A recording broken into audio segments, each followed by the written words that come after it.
చెంపకి చుక్కని పెట్టి పాదాలకి పారాణి పూసి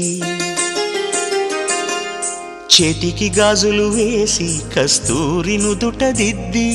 ముత్యానికి ముస్తాబే చేసి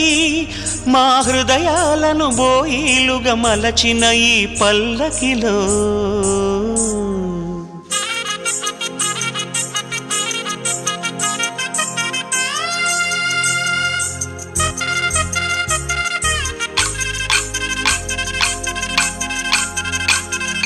పల్లకిలో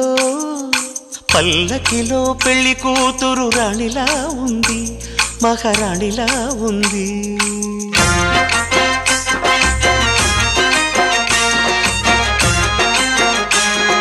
రాణిగారికి సిగ్గులు వచ్చే, రాజుగారికి చిరునవ్వొచ్చే ఈ ఇద్దరి పెళ్లి